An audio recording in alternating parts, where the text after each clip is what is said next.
Halo Sobat Dunia Seribu Besar, semoga Sobat selalu diberi kesehatan, panjang umur, dan rizki yang melimpah, amin. Sebelum masuk ke alur ceritanya, jangan lupa dukung channel ini ya dengan klik subscribe, like, komen, dan share, terima kasih. Mari kita lanjutkan perjalanan, Fang Yuan. Nenek, gua apa ini? Gadis muda itu dengan penasaran menunjuk ke konter tengah di lantai 3. Ada 3 lantai di rumah pohon ini, lantai pertama menjual cacing gu peringkat 1, lantai 2 menjual cacing gu peringkat 2 dan lantai 3 menjual cacing gu peringkat 3. Semakin tinggi Anda pergi, semakin rendah cacing gu dan semakin mahal harganya. Secara alami, cacing gu yang dijual di rumah pohon semuanya langka dan berharga. Gu Yue Yaoji mengikuti tatapan cucunya dan melihat tunggul pohon bundar berbentuk ember, tinggi dan kurus. Tunggul itu memiliki 5 cabang seperti 5 jari manusia dan terjalin di tengahnya. Cacing gu berbentuk bola seukuran ibu jari dililitkan oleh cabang-cabang halus dan ditutupi oleh daun hijau, memancarkan cahaya putih keperakan. Ini adalah relik gu perak putih, hanya dapat digunakan sekali dan dapat langsung menaikkan kultivasi Master Gu peringkat 3 dengan alam kecil, Gu Yue Yaoji perlahan menjelaskan. Relik gu adalah cacing gu seri. Peringkat 1 memiliki gu relik tembaga hijau yang secara khusus ditargetkan untuk Master Gu peringkat 1. Peringkat 2 memiliki relik gu baja merah yang hanya efektif pada Master Gu peringkat 2, dan peringkat 3 adalah gu relik perak ini. Peringkat 4 memiliki relik gu emas kuning. Harganya 30.000 batu purba, harganya sangat mahal. Gadis muda itu sangat terkejut, dia menjulurkan lidahnya. Gu Yue Yaoji mengangguk, harga terakhirnya harus mencapai setidaknya 50.000 batu purba. Baiklah, kita sudah berjalan-jalan cukup lama di sini, ayo pergi ke meja resepsionis lantai pertama, hasil penawaran cacing minuman keras seharusnya sudah keluar. Di rumah pohon, cacing gu peringkat 1 hanya akan ditampilkan selama setengah hari setelah ada tawaran di atasnya.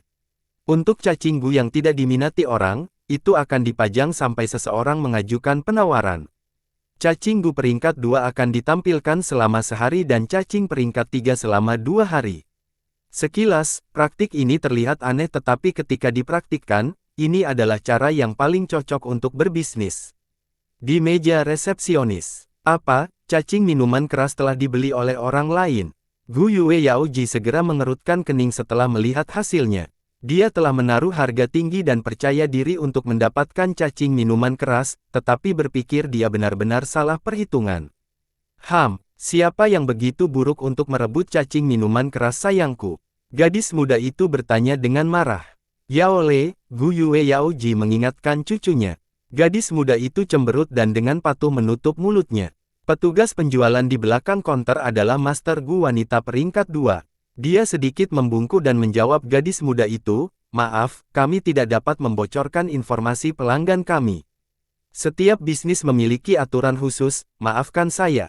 Kerahasiaan inilah yang menghilangkan kekhawatiran banyak pelanggan dan memungkinkan mereka untuk dengan bebas mengambil bagian dalam penawaran. Terkadang, orang akan memiliki beberapa hal yang jelas mereka inginkan, tetapi mereka akan menyerah kepada orang lain karena perasaan dan kesopanan. Lagi pula, mereka akan sering bertemu satu sama lain di klan. Tetapi metode melakukan transaksi seperti itu secara diam-diam memungkinkan seseorang untuk mengatasi masalah sentimen. Mengapa hal yang begitu baik perlu diberikan kepada Anda? Karena Anda adalah senior, kerabat atau teman saya. Jangan pernah meremehkan sisi gelap dalam diri setiap orang. Transaksi rahasia seperti itu memungkinkan sisi gelap ini terungkap. Gu Yue Yaoji merenung sejenak dan berkata, saya tahu aturannya. Kamu tidak perlu khawatir gadis kecil, aku tidak akan menanyakan nama orang yang membeli cacing minuman keras, aku hanya ingin tahu berapa harga akhirnya. Master Gu wanita membungkuk lagi, saya benar-benar minta maaf, harganya juga rahasia. Tapi tolong jangan khawatir, harga akhir jelas yang tertinggi di antara semua penawaran. Bisnis keluarga Jia selalu berpusat pada kejujuran. Gadis kecil, apakah kamu tahu siapa aku? Wajah Gu Yue Yaoji tenggelam dan mendengus dingin. Apa yang terjadi? Pada saat ini, Master Gu Parubaya peringkat 3 bergegas. Rumah pohon ini terus-menerus dipantau, mereka secara alami akan tahu jika terjadi sesuatu. Tuan pengawas, Master Gu wanita segera menyapa pria Parubaya ini. Pria itu melambaikan tangannya ke gadis itu, kamu bisa pergi sekarang, aku akan menanganinya di sini. Dia menoleh ke arah Gu Yue Yaoji dan tersenyum, jadi itu adalah Tuan Yaoji. Dia seharusnya cucu perempuanmu, kan? Dia terlihat pintar dan manis. Ekspresi Gu Yue Yaoji melunak saat melihat bahwa pria ini juga Master Gu peringkat 3, tetapi dia masih meminta untuk mengetahui harga akhirnya. Pengawas pria merasa situasinya agak rumit. Dia adalah seorang tetua di karavan dan juga ajudan terpercaya Jia Fu. Setelah berbisnis selama bertahun-tahun, dia memiliki pemahaman yang mendalam tentang situasi desa Gu Yue dan tahu pengaruh wanita tua ini. Bagi mereka, bahkan jika mereka menyinggung Gu Yue Qilian atau Gu Yue Mo Chen, mereka tidak ingin menyinggung Gu Yue Yaoji. Pengaruh yang terakhir adalah yang kedua setelah pemimpin klan Gu Yue Bo. Pengawas pria merenung dan berkata, bagaimana dengan ini? Karena Tuan Yaoji ingin membeli cacing minuman keras, saya bisa mengambil keputusan dan diam-diam mentransfernya. Sejujurnya, gudang memiliki 3 cacing minuman keras dan Lord Jia Fu secara pribadi memutuskan di mana akan menjualnya. Anda harus tahu betapa berharganya cacing minuman keras. Adapun harganya, mari kita tentukan harga penawaran Anda seperti itu. Namun, Gu Yue Yaoji sedikit menggelengkan kepalanya dan membenturkan tongkat di tangannya ke tanah. Dia berkata, saya tidak mencari tawar-menawar. Harganya akan sama dengan harga jual cacing minuman keras sebelumnya. Ini, pengawas ragu-ragu, dia secara alami melihat tujuan Gu Yue Yaoji. Gu Yue Yaoji berpura-pura kesal dan terus menekan pengawas pria, apakah harganya begitu tinggi sehingga Anda takut saya tidak akan mampu membelinya? Tentu saja, saya tidak bermaksud seperti itu. Mendesah, baiklah, kami akan melakukan seperti yang Anda katakan. Pengawas menghela nafas dan mengatakan harga. Setelah mendengar harganya, gadis muda itu pertama-tama menghela nafas lega, tetapi segera setelah itu dia merasa agak marah, itu hanya 20 batu purba lebih banyak dari kita. Gu Yue Yaoji menyipitkan matanya, tetapi tidak berbicara. Sementara itu, Fang Yuan sudah keluar dari rumah pohon dan tiba di kedai anggur. Cacing minuman keras kedua sudah dimilikinya, dan sekarang satu-satunya hal yang dia butuhkan adalah 4 jenis anggur, anggur asam, manis, pahit dan pedas. Aku sudah memiliki anggur manis, masih ada cukup banyak anggur madu emas yang tersisa dari misi warisan keluarga. Anggur pedas dan asam seharusnya tidak menjadi masalah. Satu-satunya perhatian saya adalah anggur pahit. Fang Yuan sedikit khawatir ketika memikirkan hal ini. Jika dia memiliki anggur pahit, dia bisa mulai memurnikan cacing minuman keras 4 rasa malam ini. Banyak hal dalam hidup seperti ini, apapun yang Anda takuti, itu akan menjadi kenyataan. Kekhawatiran Fang Yuan menjadi kenyataan. Dia menghabiskan beberapa jam bergegas melalui tenda yang tak terhitung jumlahnya, dia menemukan anggur pedas dan asam, tetapi dia tidak menemukan anggur pahit. Tidak semua yang ada di dunia ini mengikuti keinginan kita. Fang Yuan sangat tidak berdaya. Dia hanya bisa mengesampingkan rencana fusi untuk cacing minuman keras. Tanpa cacing minuman keras 4 rasa, kecepatan kultivasinya akan biasa. Sore harinya, dia pergi ke rumah pohon lagi. Ada cacing gu baru di banyak konter di lantai pertama. Konter tengah, tempat cacing minuman keras telah dipajang, sekarang ditempati oleh gu air pemberih. Gu air pembersih menyerupai lintah di bumi, kecuali jauh lebih lucu daripada lintah, seluruh tubuhnya memiliki kilau biru muda seperti air yang berkilauan. Cleansing water gu dapat menghilangkan aura campuran di aperture.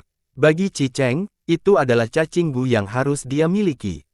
Fang Yuan memikirkan Qi Cheng ketika dia melihat gu air pembersih ini. Dia tahu Qi Cheng hanya memiliki bakat kelas C dan telah dengan paksa meningkatkan kultivasinya dengan bantuan esensi purba kakeknya Gu Yue Qilian, sehingga aura Qilian bercampur di dalam lubang Qi Cheng. Jika Qi Cheng tidak membersihkannya, maka prospek masa depannya akan terancam. Qilian pasti akan membeli cacing gu ini untuk Qi Cheng.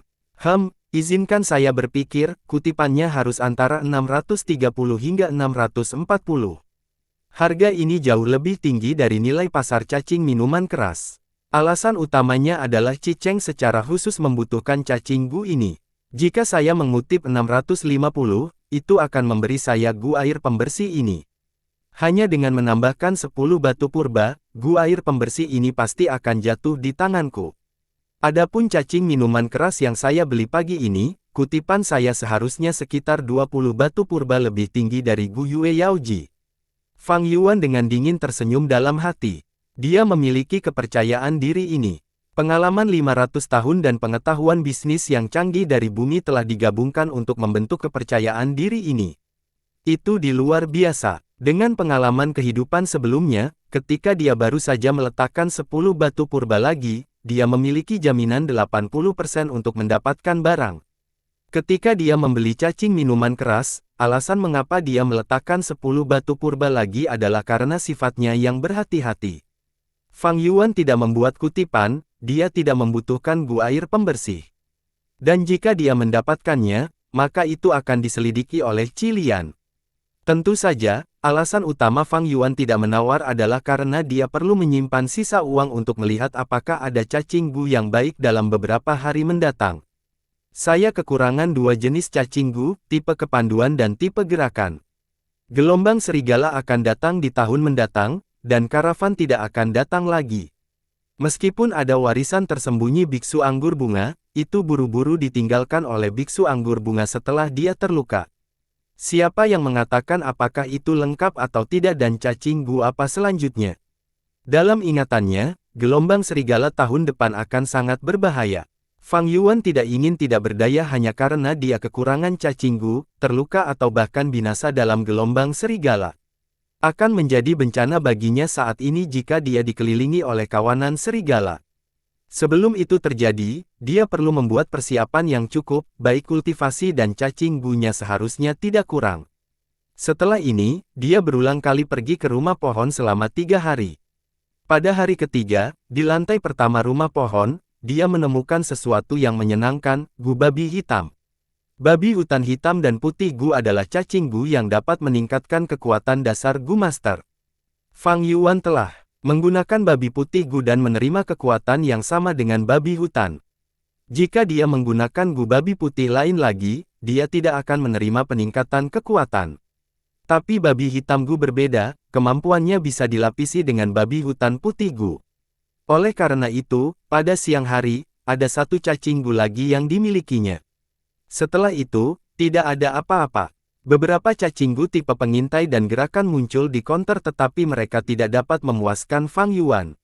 Cacing gu ini ditampilkan di counter biasa dan harganya tidak bagus, jadi tidak banyak yang akan membelinya.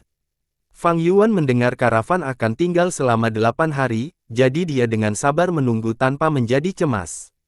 Itu adalah hari ke-7. Di lantai 2 rumah pohon, Fang Yuan menemukan relik gu baja merah. Itu bisa langsung menaikkan esensi purba master gu peringkat 2 dengan alam kecil. Harganya ditandai dengan 3000 batu purba, menarik banyak master gu peringkat 2 untuk menawarnya, menjatuhkan kertas di counter, itu adalah pemandangan yang sangat hidup. Jika saya mendapatkan gu relik baja merah ini, saya bisa mendorong kultivasi saya ke tahap tengah secara instan. Dengan esensi purba merah tahap tengah, saya akan dapat menggunakan Monglao gu dan gu giok putih berkali-kali. Kultivasi adalah fondasi dari Master Gu, peningkatan kultivasi berarti peningkatan kekuatan bertarung. Dalam hal efeknya, itu jauh lebih baik daripada mendapatkan cacing Gu pengintai dan gerakan. Selain itu, kedua jenis cacing Gu di rumah pohon ini semuanya biasa bagi Fang Yuan, tanpa ada yang menarik perhatiannya. Saya telah membeli cacing minuman keras dan babi hutan hitam Gu, saya juga membeli anggur. Harga akhir relik gu baja merah ini pasti akan melewati 5.000 batu purba dan bahkan bisa mencapai 8.000. Bagaimanapun, semua orang tahu tentang gelombang serigala, jadi meningkatkan kultivasi seseorang dengan alam kecil akan sangat membantu. Batu purba saya tidak akan cukup jika saya ingin mendapatkan relik gu ini. Fang Yuan langsung menyadari bahwa sebuah rintangan telah muncul di depannya. Meskipun dia mewarisi aset orang tuanya, bagi Fang Yuan, waktu yang dia miliki untuk mengumpulkan kekayaan masih terlalu sedikit. Mengaktifkan daun vitalitas, dia tidak bisa melakukannya setiap hari karena menghabiskan banyak waktu. Setiap kali dia menumbuhkan 9 daun vitalitas, setengah hari akan dihabiskan. Fang Yuan berpikir sejenak, waktu penjualan relik gu baja merah ini hanya 1 hari. Dalam waktu sesingkat itu, untuk menghasilkan sejumlah besar batu purba ini, satu-satunya cara adalah menggadaikan kedai anggurnya atau bangunan bambu. Ini bukan hal yang perlu dikasihani. Setahun kemudian, itu akan menjadi gelombang serigala. Di bawah serangan serigala, desa Guyue akan mati-matian bertahan beberapa kali, dan selama serangan paling parah, bahkan gerbang depan pun ditembus. Pemimpin klan dan tetua klan menahan serigala kepala mahkota petir, dan Guyue Kingsu mengorbankan hidupnya sendiri untuk memblokir gerbang dan menstabilkan situasi. Gelombang serigala menyebabkan 3 klan Gunung King Mao menderita pengurangan besar anggota klan. Meskipun tidak sebanyak 90% hilang, tetapi setidaknya setengah dari populasi musnah. Pada saat itu, akan ada lebih banyak properti daripada orang, apa pembicaraan tentang menyewakan bangunan bambu. Kedai anggur menghadap ke gerbang timur, siapa yang berani minum di sana? Bahkan jika mereka ingin minum, kedai itu akan digunakan oleh klan dan berubah menjadi menara pertahanan. Saat ini, klan dan banyak orang meremehkan tingkat keparahan gelombang serigala. Pada titik ini, jika dia bisa menyingkirkan kedai dan bangunan bambu, dia akan bisa menjualnya dengan harga terbaik. Uang dan kekayaan hanyalah barang. Materi, hanya kultivasi seseorang yang menjadi akarnya. Tapi, menjualnya ke klan terlalu murah. Jika saya menjualnya kepada individu, harganya akan lebih tinggi. Tapi siapa yang memiliki kemampuan finansial saat ini untuk membeli gedung bambu dan kedai minum saya? Transaksi sebesar itu bukan sesuatu yang bisa diselesaikan sekaligus. Kedua belah pihak harus mengamati dan tawar-menawar untuk harga terbaik, itu akan memakan terlalu banyak waktu. Saya hanya punya 1 hari. Tunggu, mungkin seseorang bisa. Inspirasi Fang Yuan menyerang saat dia memikirkan seseorang. Orang ini tidak lain adalah pamannya Guyue Dongtu. Paman dan bibi sama-sama licik dan kikir. Puluhan tahun ini mengoperasikan kedai, bangunan bambu dan menjual daun vitalitas, mereka harus memiliki simpanan besar batu purba. Selain itu, aset ini awalnya dioperasikan oleh mereka. Semua, itu dapat menghemat banyak waktu observasi. Bagian terpenting adalah, mereka sangat membutuhkan aset keluarga ini untuk terus beroperasi. Tidak peduli berapa banyak aset yang mereka miliki, tanpa penghasilan apapun, ini seperti sungai tanpa sumber, batu-batu purba mereka akan semakin kecil, siapapun juga akan cemas karenanya. Bisa dikatakan, paman dan bibi adalah target transaksi terbaik. Memikirkan hal ini, Fang Yuan tidak ragu-ragu lagi, meninggalkan rumah pohon dan berjalan menuju perkebunan Guyue Dongtu. Orang yang membuka pintu adalah Shen Cui, mantan pelayannya. Ah, itu kamu. Melihat Fang Yuan, dia sangat terkejut. Segera, dia menyadari lidahnya yang tergelincir, dan wajahnya memutih karena ngeri. Fang Yuan sekarang adalah Master Gu peringkat 2, tetapi dia hanyalah manusia, perbedaan di antara mereka seperti langit dan bumi. Lebih penting lagi, Fang Yuan adalah orang kejam yang berani membunuh pelayan keluarga Mo, kemudian mencincang mayat dan mengirimkannya ke keluarga Mo. Pelayan ini memberi penghormatan kepada Tuan Muda Fang Yuan, selamat datang di rumah, Tuan Muda. Shen Cui menggigil karena ketakutannya dan lututnya menjadi lembut, berlutut di tanah. Pulang, Fang Yuan melangkah ke halaman.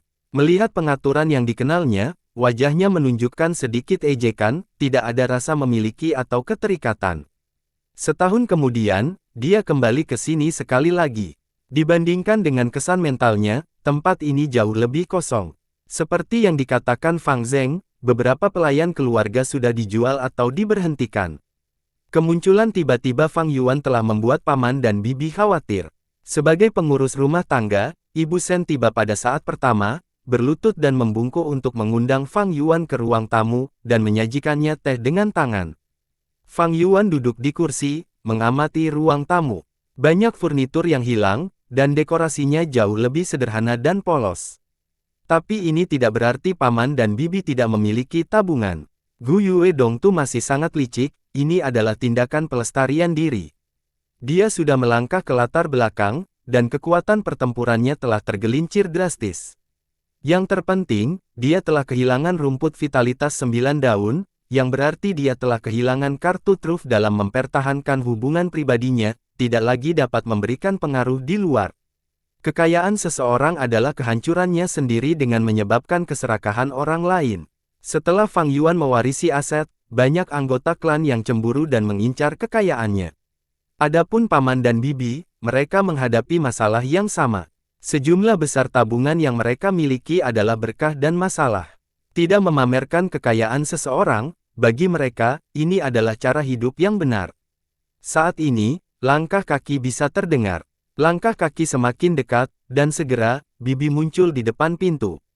Fang Yuan, kamu sebenarnya masih berani kembali ke sini. Melihat Fang Yuan, kemarahan di hatinya muncul entah dari mana, berteriak melengking, kamu pengkhianat, bagaimana kami membesarkanmu? Dan untuk berpikir kamu memperlakukan kami seperti ini, apakah kamu memiliki hati nurani, apakah hati nuransimu telah dimakan oleh seekor anjing? Kamu masih memiliki pipi untuk datang ke sini, dan memiliki pipi untuk minum teh di sini. Apakah kamu di sini untuk melihat keadaan menyedihkan kami, sekarang setelah kamu melihatnya, apakah kamu bahagia?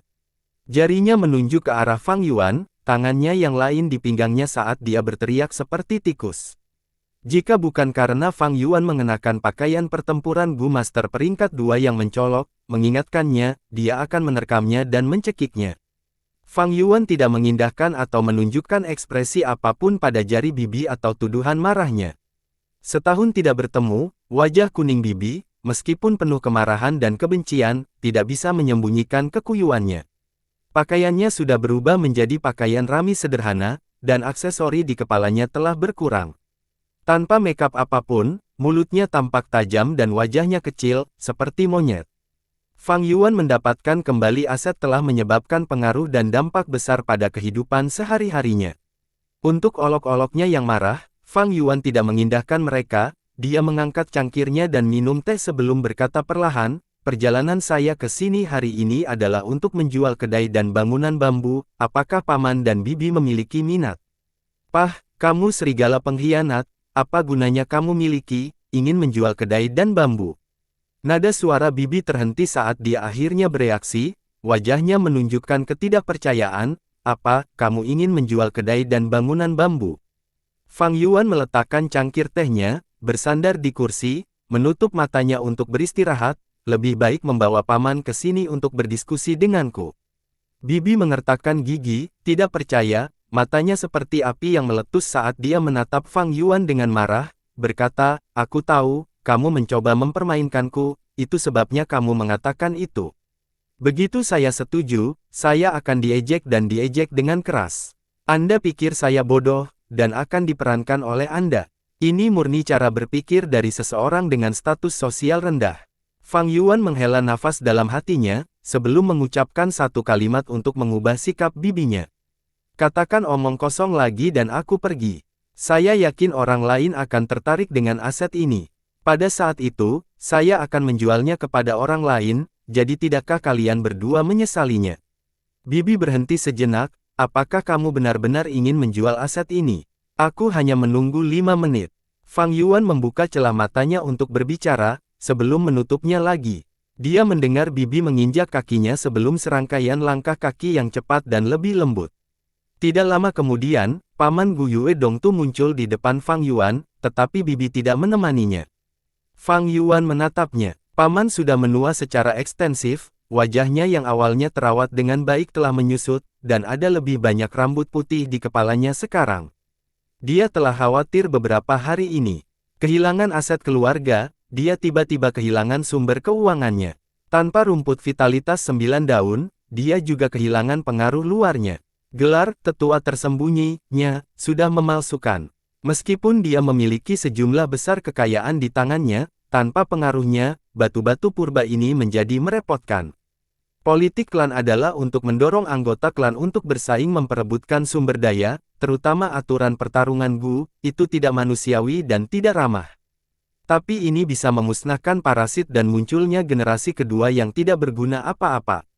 Memungkinkan orang-orang klan untuk mempertahankan rasa waspada. Ini juga memungkinkan kekuatan tempur klan untuk mempertahankan posisi yang kuat.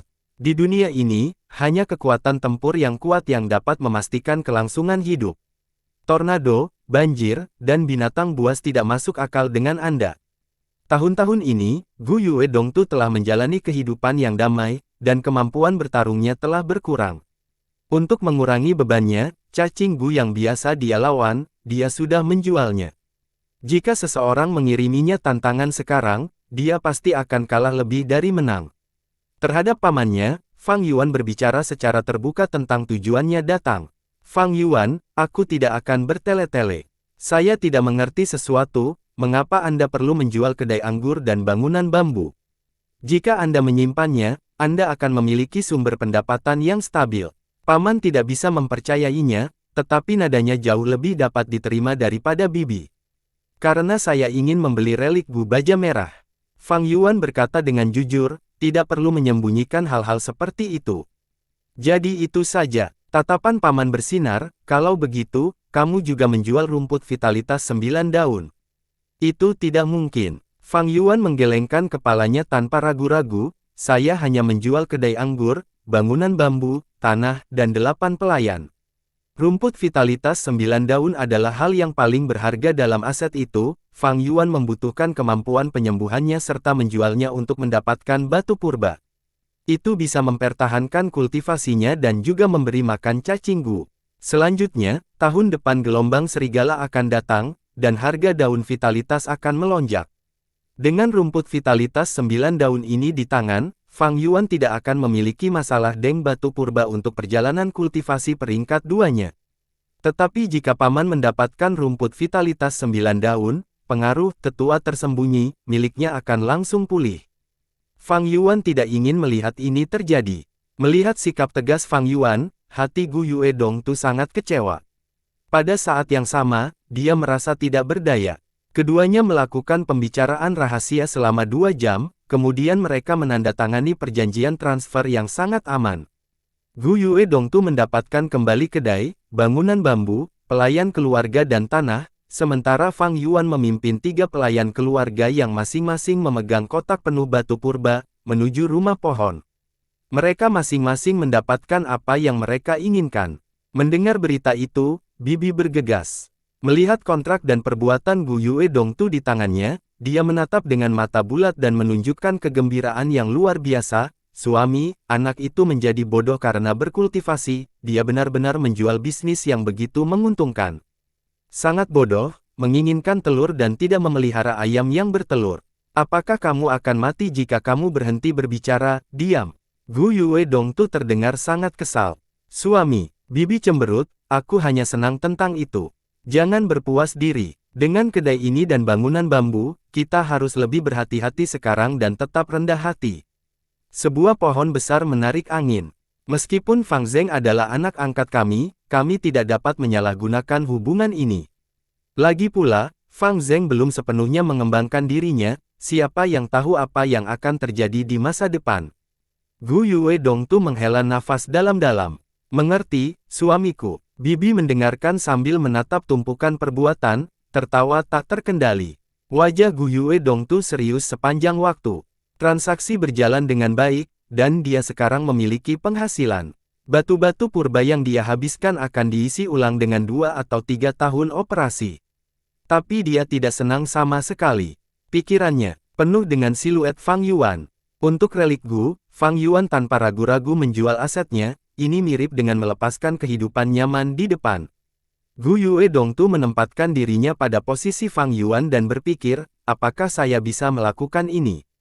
Saya tidak bisa. Bahkan jika dia tidak menyukai Fang Yuan, dipenuhi dengan kebencian dan jijik, pada saat ini dia tidak bisa menahan diri untuk tidak berseru dalam hatinya, mampu menyerah dan meninggalkan kenyamanan masa depannya begitu saja, betapa besarnya tekad yang dia miliki. Persaingannya sangat ketat, siapa yang tahu siapa pemenang akhir nantinya. Saya telah berdiri di sini hanya selama 15 menit dan telah melihat lebih dari 10 Master Gu meletakkan kutipan di counter. Ah, ini adalah permainan untuk orang kaya. Orang-orang seperti kami bahkan tidak memenuhi syarat untuk bersaing. Di lantai 2 rumah pohon, Gu Master mengelilingi counter pusat, berdiskusi dan menghela nafas. Menjelang malam, persaingan untuk relik Gu Baja Merah telah mencapai puncaknya. Banyak Master Gu peringkat 2 yang mengamati dalam kegelapan mulai meletakkan kutipan mereka di jam terakhir ini. Beberapa Gu Master bahkan mengajukan beberapa penawaran. Pemenang terakhir untuk perjuangan ini seharusnya Mo Yan atau Chisan, seseorang menebak. Itu mungkin. Mo Yan dan Qi San sama-sama berada di tahap atas peringkat 2.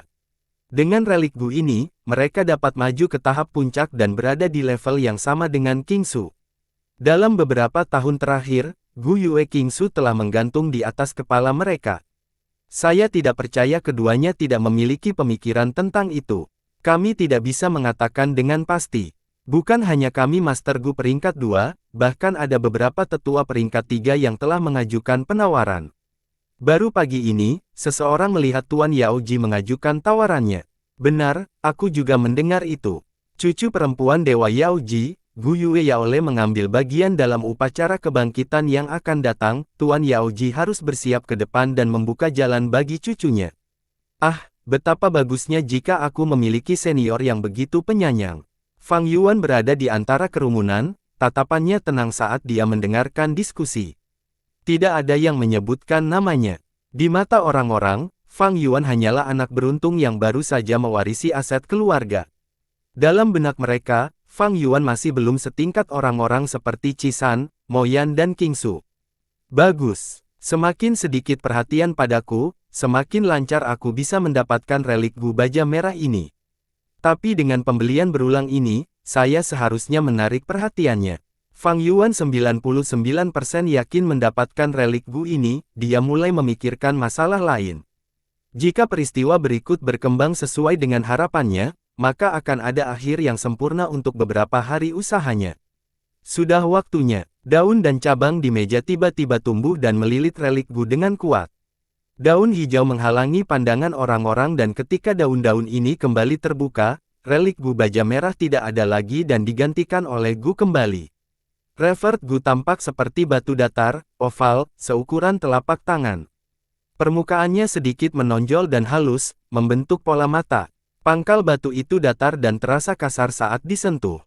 Batu itu berwarna hitam sedangkan pola mata ditutupi dengan garis-garis putih. Sekitar setiap 2 detik, mata akan berkedip sekali dan garis putih yang menggambarkan bola mata akan berputar, memberikan perasaan bahwa batu ini memutar matanya. Kembalikan Gu memiliki fungsi khusus. Itu membusuk cacing Gu peringkat 2 menjadi peringkat 1. Misalnya, jika Revert Gu digunakan pada Gu Giok Putih Fang Yuan, Gu Giok Putih akan kembali berubah menjadi Gu Babi Hutan Putih dan Gu Kulit Giok. Proses ini disebut pemurnian terbalik. Fang Yuan meliriknya dan segera kehilangan minatnya. Dia tidak membutuhkan Gu kembali. Gu Masters di sekitarnya mulai berdebat. Kembalikan Gu tidak bisa menjadi titik fokus semua orang seperti relik Gu Baja Merah. Semua orang sangat ingin tahu kepada siapa relik Baja Merah Gu pergi. Beberapa orang mencari karavan Gu Master lantai dan beberapa orang menunggu di meja utama. Kerumunan perlahan menipis, tetapi Fang Yuan tidak menjauh. Tuan muda Fang Yuan, silakan datang ke lantai 3. Tuan kami Jia Fu ingin mengobrol denganmu. Sebuah suara tiba-tiba memasuki telinga Fang Yuan. Fang Yuan tidak terkejut, ada banyak jenis cacing Gu transmisi suara rahasia di dunia ini. Dia mengikuti arahan yang diberikan oleh suara itu dan berjalan ke dinding di lantai 3. Cabang dan daun ditumpuk bersama dan menutupi dinding kayu.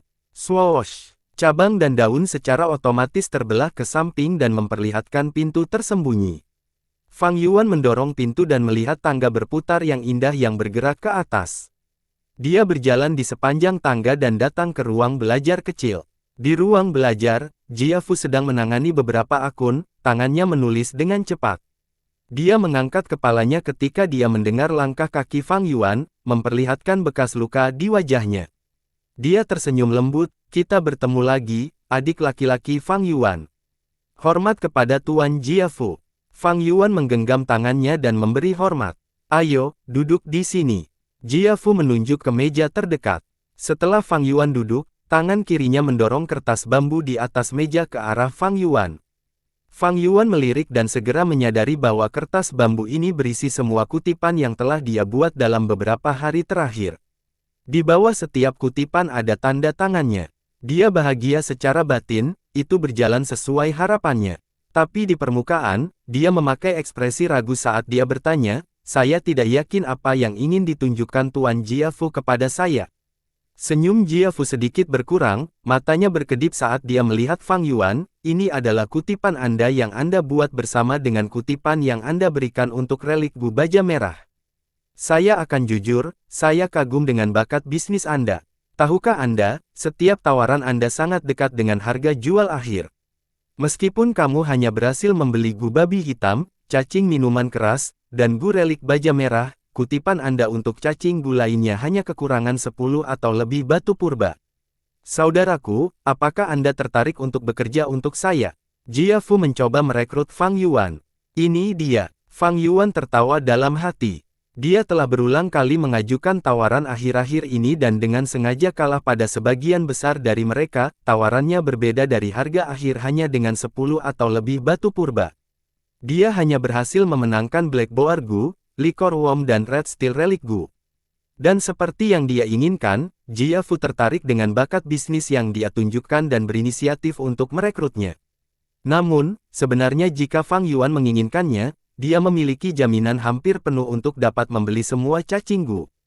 Ini, Fang Yuan ragu-ragu, lalu menggelengkan kepalanya, saya sangat terhormat menerima kebaikan Tuan Jia Fu, tetapi saya tidak ingin meninggalkan klan. Oh, jadi seperti itu. Tatapan Jia Fu melintas, kakak mungkin memiliki kesalahpahaman terhadapku. Setahun yang lalu, aku memang meragukanmu, tetapi setelah menggunakan pria bambu, kecurigaan padamu telah dihilangkan. Jia Jinseng adalah saudaraku, aku harap kamu mengerti seperti apa suasana hatiku saat itu. Ada kabar baik lainnya, aku telah mengundang penyelidik ilahi Tai Sueleng. Tidak ada kasus yang tidak bisa dia selesaikan. Aku yakin dia pasti akan bisa menyelidiki kebenaran dan memberikan keadilan kepadamu. Penyelidik ilahi Tai Sueleng, ini masalah. Fang Yuan memikirkan nama ini. Ini bukan kabar baik baginya. Di dunia ini, ada banyak tempat ajaib dan juga banyak metode luar biasa yang dapat digunakan untuk menyelidiki. Ketika Fang Yuan membunuh Jia Jinseng, dia hanya berada di peringkat 1. Bahkan jika dia tahu banyak metode, dia tidak bisa menggunakannya. Dalam ingatannya, Tai Sueleng memiliki kultivasi yang mendalam dan bahkan tidak akan mentolerir sedikit pasir di matanya. Dia mengikuti pemikiran untuk menghukum kejahatan dan menghargai hak sepanjang hidupnya. Dia memiliki rasa keadilan yang sangat kaya dan pikirannya teliti. Dia sangat pandai menemukan jejak halus dari petunjuk apapun. Penyelidik ilahi memiliki reputasi tinggi, saya juga pernah mendengar tentang dia. Tapi kapan penyelidik ilahi Tuan ini akan tiba di Gunung Qingmao? Fang Yuan memasang tatapan antisipasi dan langsung bertanya. Itu, Jia Fu dengan canggung tersenyum, penyelidik ilahi sangat sibuk. Dari jawabannya, mungkin hanya tahun berikutnya. Fang Yuan segera merasa lega, dia punya banyak waktu untuk bersiap. Saudaraku, aku sangat menghargaimu. Saya harap Anda dapat mempertimbangkan lamaran saya dengan cermat. Jia Fu membuat tawaran yang menarik. Fang Yuan dengan bijaksana menolak, sekarang bukan waktu terbaik untuk meninggalkan Gunung Qingmao. Jika dia pergi ke lingkungan aneh tanpa kekuatan yang cukup, dia pasti akan diintimidasi dan disingkirkan. Karavan juga penuh dengan aturan tidak tertulis tentang intimidasi dan mendorong ke samping.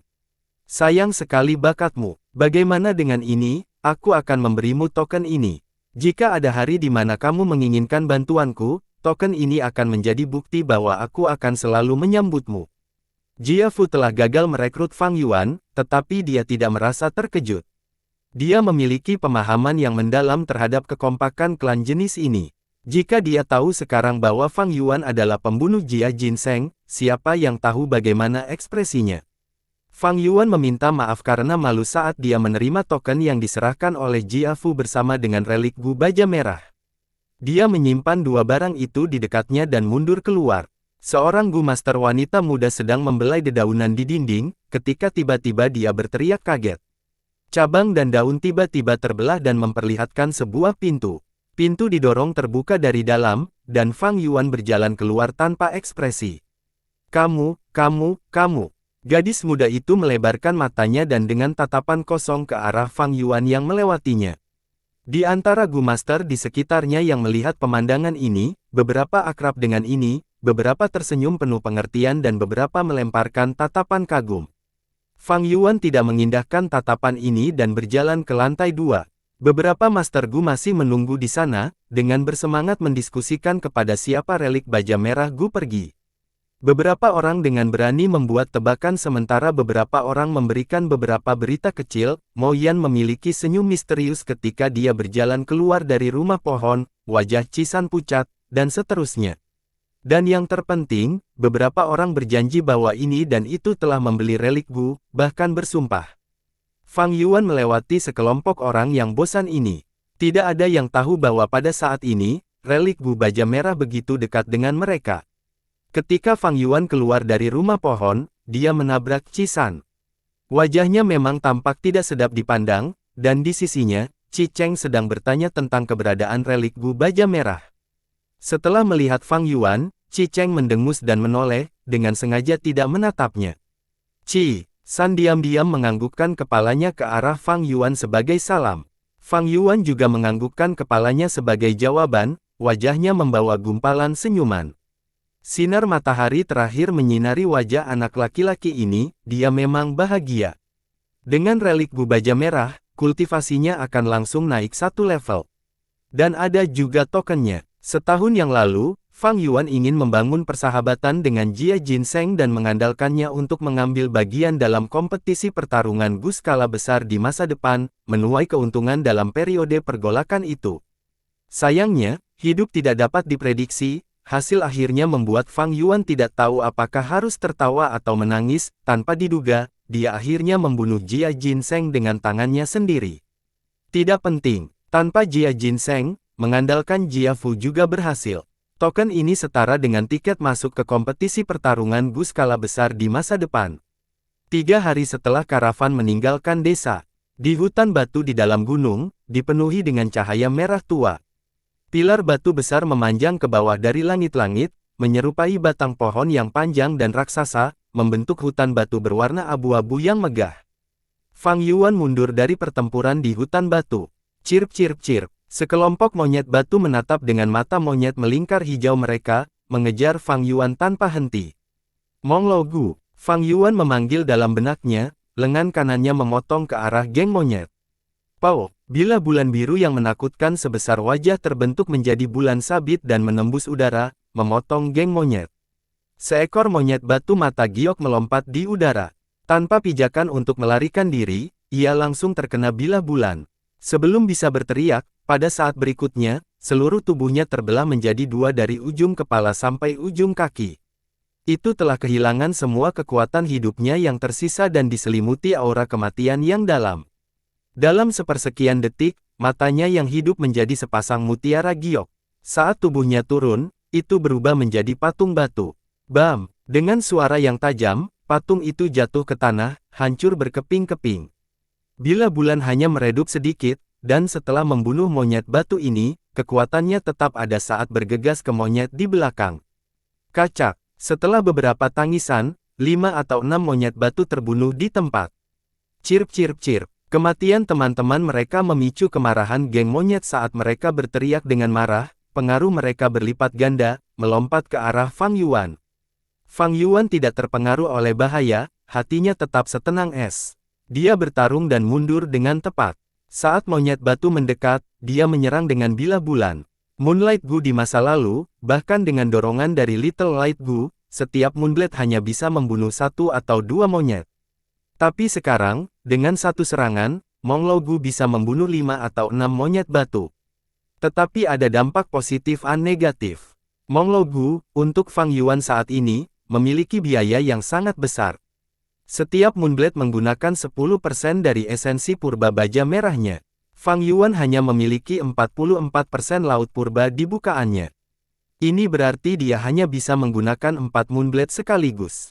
Jika saya berhasil menggabungkan cacing minuman keras 4 rasa dan menyempurnakan esensi purba saya akan dapat menembakkan 8 bilah bulan.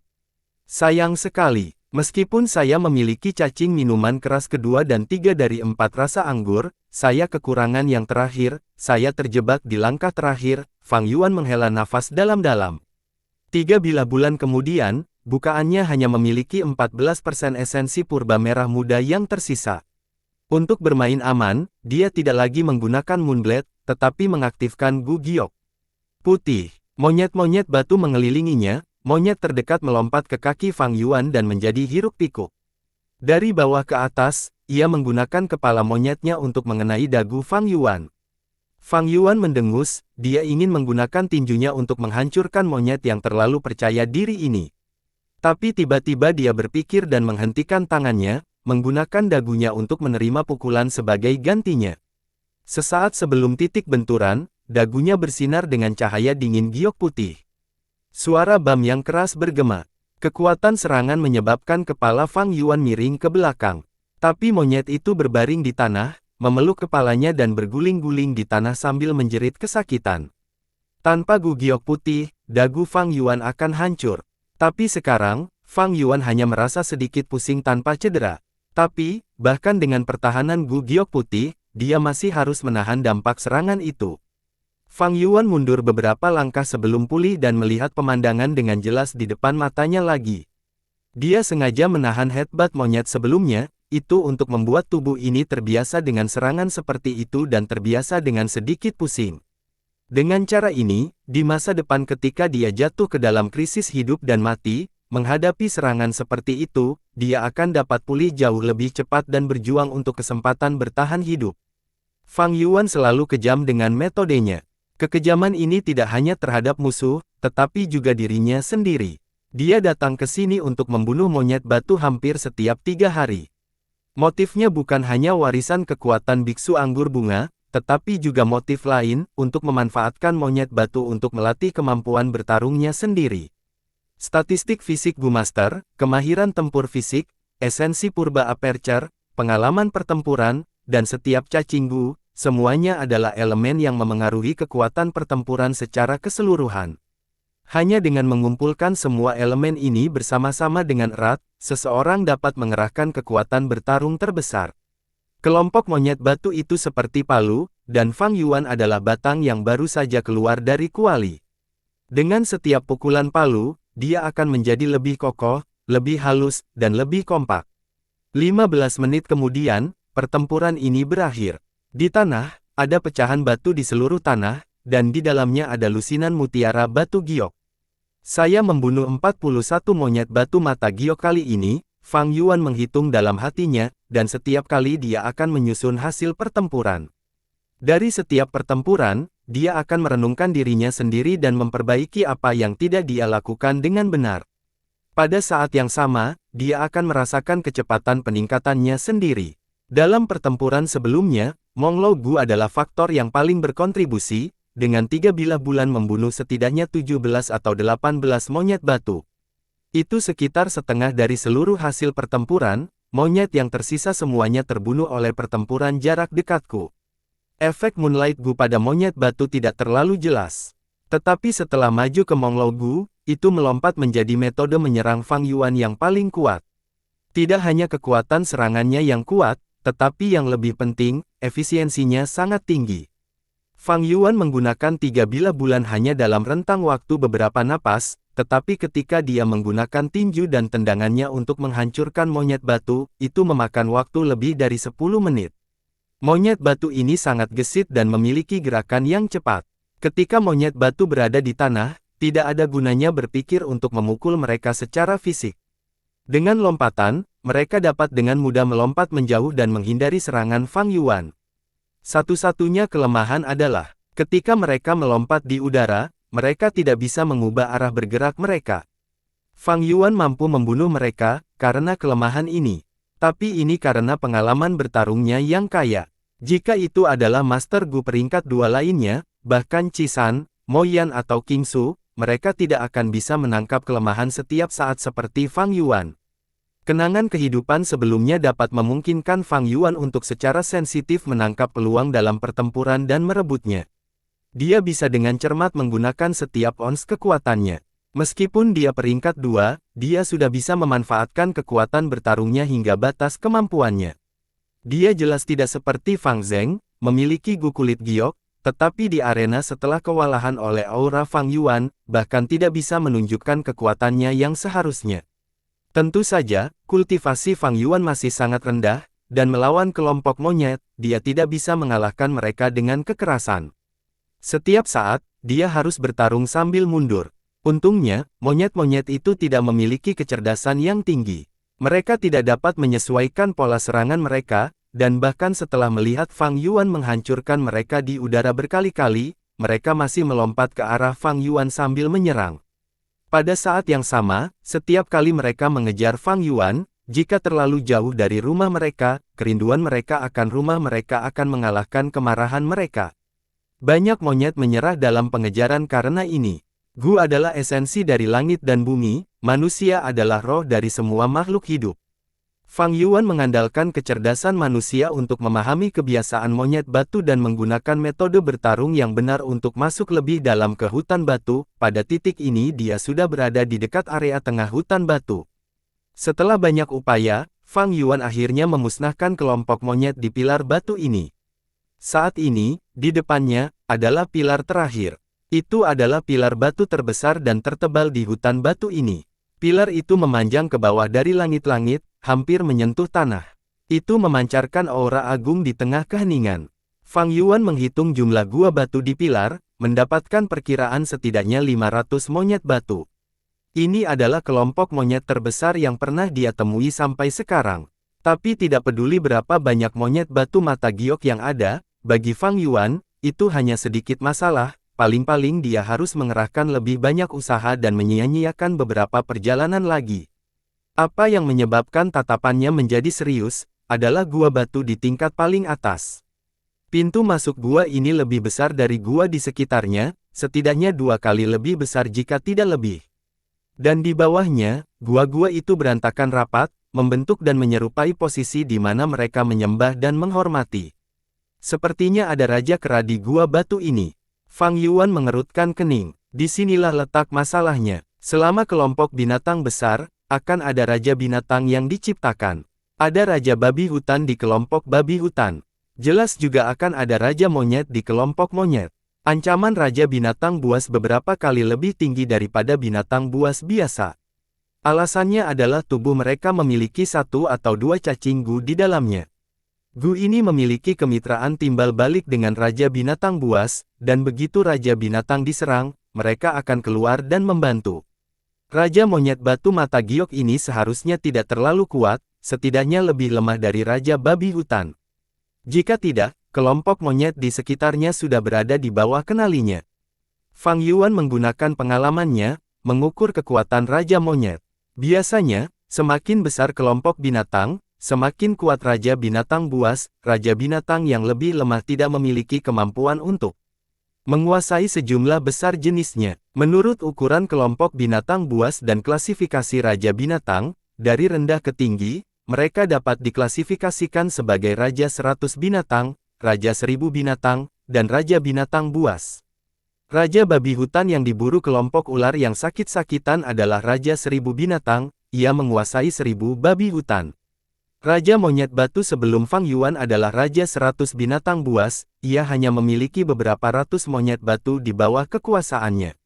Pelaku di balik gelombang serigala, serigala mahkota petir adalah Raja Binatang Buas yang tak terhitung jumlahnya, setiap serigala mahkota petir menguasai setidaknya 10.000 serigala petir. Perbedaan kemampuan antara 3 Raja Binatang Buas, sangat besar. 1000 Raja Binatang membutuhkan 3 tim untuk bekerja sama agar hampir tidak bisa membunuhnya. Kelompok ular yang sakit-sakitan mampu menghadapi Raja Babi Hutan, sebagian besar karena terluka sebelumnya. Raja Binatang Buas yang tak terhitung jumlahnya mengharuskan para tetua klan dan pemimpin klan untuk bekerja sama untuk dapat melawannya secara langsung. Adapun 100 Raja Binatang, kelompok 5 orang biasa akan dapat menanganinya. Tetapi bagi Fang Yuan yang ingin berurusan dengan Raja Kera ini, dia tidak bisa meminjam kekuatan luar, dan hanya bisa mengandalkan kekuatannya sendiri. Esensi purba tahap awal peringkat 2 tidak efektif di sini, sepertinya sudah waktunya untuk menggunakan relik Gu Baja Merah. Fang Yuan menatap gua batu dalam-dalam, lalu meninggalkan ruang rahasia kedua dan menutup pintu batu. Jika yang menghalangi jalannya adalah Raja 1000 Binatang seperti Raja Babi Hutan, Fang Yuan akan mundur tanpa berpikir. Tetapi jika itu hanya 100 Raja Binatang, jika Fang Yuan memiliki kultivasi tahap menengah peringkat 2, dia bisa mencobanya. Tentu saja, hasilnya bisa berjalan dengan cara apapun. Bahkan dengan kultivasi tahap menengah, dia masih memiliki sekitar 75% peluang untuk gagal, peluang keberhasilannya bahkan tidak mencapai 30%. Membran cahaya tembus cahaya, laut purba merah redup dan ombak yang bergelombang. Di permukaan laut, dua cacing minuman keras putih gemuk menyerap air. Di udara di atas laut, seekor babi hutan hitam seperti kepik hitam Gu menggoyangkan sayapnya dan melayang di sekitar Gu relik baja merah. Kerikil seperti giok putih Gu telah tenggelam ke kedalaman laut dan tidak bergerak. Musim semi musim gugur cirik telah menyembunyikan dirinya, ia tertidur nyenyak untuk memulihkan diri. Sudah waktunya, Fang Yuan bersedia, ombak laut berhenti, dan sebagian esensi purba melonjak dan mengalir ke arah relik Gu baja merah. Relik baja merah Gu segera bergetar dan terbang, memancarkan semburan sinar cahaya merah. Itu seperti matahari yang perlahan terbit, sinar cahayanya menyinari dinding bukaan. Sinar cahaya sepanas api dan menyilaukan seperti pedang. Babi hitam Gu segera tidak tahan dan jatuh ke laut purba. Kedua cacing minuman keras juga tenggelam ke kedalaman laut purba. Gu giok putih berkedip di dalam laut. Agar Fang Yuan naik ke peringkat 2 tahap tengah dengan metode normal, dia hanya bisa menggunakan metode penggilingan, menggunakan esensi purba merah mudanya untuk membersihkan dinding bukaan membran cahaya. Tapi sekarang, relik baja merah Gu memancarkan cahaya merah agung yang menggantikan esensi purba merah muda dan dituangkan langsung ke dinding bukaan, memberikan hasil yang mencengangkan. Fang Yuan bisa melihat seluruh membran cahaya menebal dengan kecepatan yang mencengangkan. Cahaya pada membran cahaya mengembun menjadi aliran cahaya, secara bertahap berubah menjadi membran air. Sinar putih yang berkilauan mengalir terus-menerus, menjadi jelas pada satu saat dan gelap di saat berikutnya. Saat ini, Fang Yuan telah maju ke tahap tengah. Namun, relik Gu masih meledak dengan sinar cahaya merah. Sinar cahaya memenuhi seluruh lubang, itu menggantikan esensi purba dan terus menyuntikkan esensi dan fondasinya ke dalam lubang Fang Yuan. Membran air menerima semuanya dan sinar cahaya yang berkilauan di atasnya seperti air yang mengalir dengan bebas. Ini berlanjut selama sekitar 15 menit. Relik baja merah Gu telah benar-benar menghabiskan semua energinya, tubuhnya menjadi transparan dan menghilang dalam lampu merah. Sinar cahaya merah yang menembus juga tiba-tiba menghilang dengan menghilangnya. Lubang itu memulihkan ketenangannya sekali lagi. Namun, membran air menjadi jauh lebih tebal. Menggunakan baja merah, relik Gu telah menyelamatkan Fang Yuan dari membuang-buang banyak waktu dan tenaga. Seutas esensi purba merah-merah muncul di laut purba. Ini adalah esensi purba tahap menengah peringkat 2. Itu lebih kental daripada esensi purba tahap awal merah muda. Itu tenggelam ke kedalaman laut purba dan berlama-lama di sekitar Gu giok putih. Relik Gu baja merah dapat langsung memperkuat fondasi bukaan. Bagi Master Gu, ini berarti maju dengan alam kecil. Cacing Gu jenis ini secara alami lebih baik jika digunakan lebih awal. Bagi seorang Gu Master, kultivasi yang lebih tinggi berarti kekuatan tempur yang lebih kuat, tingkat kelangsungan hidup yang lebih baik, lebih banyak penyelesaian misi dan juga penghasilan batu purba yang lebih banyak. Itu memiliki pengaruh besar pada setiap aspek. Setelah mencapai tahap tengah, Fang Yuan mengambil beberapa batu purba dan mulai memulihkan esensi purbanya. Dia berhenti hanya setelah 44% laut purba di bukaannya benar-benar dipenuhi dengan esensi purba merah tahap tengah. Setengah jam kemudian, dia sekali lagi melangkah ke hutan batu, menuju area pusat. Dia melangkah ke zona peringatan kelompok monyet, segera, monyet batu mata giok yang marah keluar dari pilar batu. Mereka menjerit dan menerkam Fang Yuan. Ekspresi Fang Yuan tidak berubah, sebagian besar perhatiannya tertuju pada gua di lapisan tertinggi pilar batu. Saat bertemu dengan monyet batu mata giok biasa, tidak perlu gugup selama Anda tidak dikelilingi oleh mereka. Masalah utamanya adalah Raja Monyet Batu. Cacing gua apa yang tinggal di atasnya? Fang Yuan tidak tahu. Fang Yuan perlahan mundur sambil mengamati dengan hati-hati, tetapi Raja Monyet Batu tidak muncul. Fang Yuan bingung, apakah tidak ada Raja Kera di kelompok monyet ini? Jika ada Raja Monyet, maka tidak diragukan lagi itu akan menjadi yang pertama keluar jika seseorang melanggar wilayahnya. Tahan, mungkin sudah keluar. Saat dia memikirkan hal ini, jangkrik musim semi musim gugur yang sedang tidur di lubangnya tiba-tiba melayang menjadi muncul. Tubuhnya gemetar saat mengeluarkan teriakan terkejut lemah yang hanya beresonansi di benak Fang Yuan. Peringatan Gu yang penting. Ini muncul hanya ketika Gu yang vital merasa ada ancaman intens terhadap kehidupan Master Gu. Dalam sepersekian detik itu, rambut Fang Yuan berdiri. Tanpa berpikir dua kali, dia langsung menggunakan Gu Giok Putih. Lapisan cahaya giok putih terang menutupi seluruh tubuhnya. Detik berikutnya, Raja Monyet Batu, yang 3 kali lebih besar dari monyet batu biasa, tiba-tiba muncul di sisi kiri Fang Yuan dan dengan ganas menyerang dengan cakarnya yang tajam di bahu kiri Fang Yuan. Bang! Serangan Raja Monyet Batu diblokir oleh pertahanan Gu Giok Putih, serangannya gagal. Pada saat Fang Yuan menerima serangan ini, Gu Giok Putih di bukaannya tiba-tiba menyala dan mengkonsumsi 5% esensi purba merah. Jika ketika Fang Yuan berada pada tahap awal, 10% esensi purba merah muda akan habis. Dari sini, orang bisa melihat betapa menyeramkan dan ganasnya serangan. Diam-diam Raja Monyet Batu itu. Meskipun Fang Yuan memiliki karakter yang tenang, dia tidak bisa menahan keringat dingin saat ini. Jika bukan karena dia mengasah dirinya akhir-akhir ini dan memoles kondisinya ke kondisi pertempuran puncak, dia mungkin benar-benar terkena serangan Raja Monyet Batu. Seandainya reaksinya sedikit terlambat, bahu kirinya akan menjadi lumpuh dan tidak dapat digunakan. Fang Yuan kemudian akan berakhir sengsara seperti Gu Yuemen belum lama ini. Sebenarnya ada cacing Gu tipe penyembunyian liar yang tinggal di Raja Monyet Batu ini. Fang Yuan buru-buru mundur, dia tidak punya cara untuk mendeteksi cacing Gu yang menyembunyikan dan tiba-tiba berakhir dalam kerugian yang tiba-tiba. Raja Monyet Batu tampaknya lebih licik daripada monyet batu biasa. Setelah serangannya meleset, ia kembali bersembunyi. Ini tidak diragukan lagi merupakan tekanan mental yang sangat besar pada Fang Yuan. Dia menggunakan Gu Giok Putih untuk membentuk pertahanan di seluruh tubuhnya. Metode seperti itu menggunakan esensi purba setiap saat, dan tidak mungkin baginya untuk mempertahankan pertahanan ini. Bahkan ketika dia telah bertarung dengan pasukan monyet batu sebelumnya, dia hanya akan menggunakan Gu Giok Putih pada saat krusial.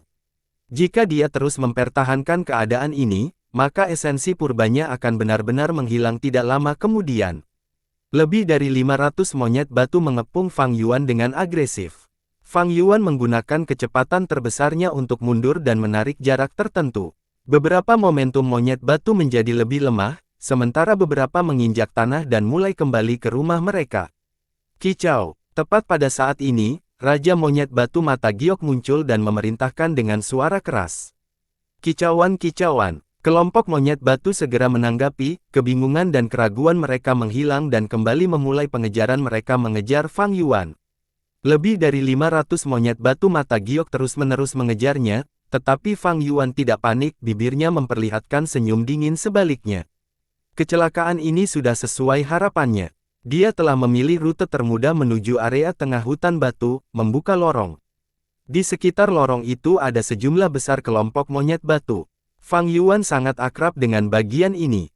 Namun, dengan kecerdasan rendah dari monyet batu ini, bagaimana mereka bisa tahu? Di bawah pengawasan Raja Monyet Batu, mereka menyerbu hutan batu, melanggar zona peringatan kelompok monyet lain dan mengakibatkan serangan balik dari kelompok monyet lainnya. Hutan batu berada dalam kekacauan besar. Monyet batu mata giok yang tak terhitung jumlahnya berdiri di tempat mereka, memulai pembantaian untuk mempertahankan rumah mereka. Dalam 10 tahun atau lebih, Raja Monyet Batu bahkan mungkin maju menjadi Raja 1000 binatang dan sepenuhnya menyatukan hutan batu ini. Tapi sekarang, itu hanya 100 Raja Binatang buas dan tidak memiliki kemampuan untuk mengendalikan begitu banyak monyet batu. Kelompok monyet batu yang berbeda jatuh ke dalam pertempuran kacau satu sama lain. Untuk sesaat, yang bisa didengar Fang Yuan hanyalah suara jeritan dan jeritan monyet batu. 500 monyet batu yang mengejarnya dengan cepat terjerat dengan kelompok monyet batu lainnya. Tapi Raja Monyet Batu masih bersikeras mengejar Fang Yuan. Fang Yuan menyerang dan mundur. Dalam periode waktu ini, dia menderita banyak serangan diam-diam dari Raja Monyet Batu dan setiap serangan akan menghabiskan banyak esensi purbanya. Untungnya, dia telah maju ke tahap tengah sebelum ini. Jika tidak, dengan esensi purba tahap awal, dia tidak akan menangani konsumsi ini. Fang Yuan mendarat dalam kerugian mutlak, dia tidak menemukan kelemahan apapun pada Raja Kera Batu. Satu-satunya kesempatan untuk menyerang, terletak pada saat Raja Monyet Batu hendak menyerang. Tetapi bahkan jika Fang Yuan mampu bereaksi, dia bahkan tidak punya waktu untuk melakukan gerakan menyerang. Raja Monyet Batu memiliki cacing gu tipe penyembunyian dan dengan kuat memegang inisiatif. Itu bisa menyerang Fang Yuan kapanpun ingin menyerang. Bahkan jika Fang Yuan melukainya, ia bisa menggunakan cacing gu tipe penyembunyian untuk melarikan diri dengan aman, itu dalam posisi yang tak terkalahkan. Tanpa cacing gu penghapusan sembunyi-sembunyi, kemungkinan untuk memenangkan pertempuran ini sangat rendah. Jika saya memiliki metode menyerang area yang luas, mungkin saya bisa mencobanya. Tapi Monglogu, saya hanya akan bisa memukul Raja Kera Batu ini jika saya beruntung, tetapi kemungkinannya terlalu rendah. Fang Yuan dengan jelas memahami situasi pertempuran dan segera mundur. Namun, Raja Monyet Batu tampaknya bertekad untuk membunuhnya. Fang Yuan mundur sekitar 100 meter dari pintu batu ketika dia tiba-tiba berhenti. Aku hanya memiliki sedikit lebih dari 10% esensi purba yang tersisa. Tidak akan cukup untuk menempuh jarak 100 meter ini. Dan bahkan jika saya bisa memasuki ruang rahasia kedua dan menutup pintu batu, Raja Monyet Batu ini mungkin akan mendobrak pintu. Fang Yuan mengira Raja Kera Batu akan menyerah setelah mengejarnya untuk jangka waktu yang lama. Namun siapa yang bisa mengira bahwa ia masih terus mengejarnya?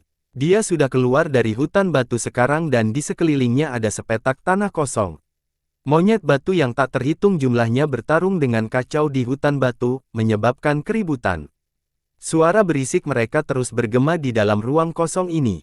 Fang Yuan tidak bergeming, intuisi pertempurannya memberitahunya bahwa Raja Monyet Batu bersembunyi di suatu tempat, menunggunya menunjukkan celah sebelum melakukan serangan fatal. Fang Yuan tahu dia sudah jatuh ke dalam kebuntuan. Master Gu peringkat normal 2 akan berantakan karena ketakutan ini, tidak dapat menahan tekanan tak berbentuk ini. Tapi Fang Yuan masih tenang.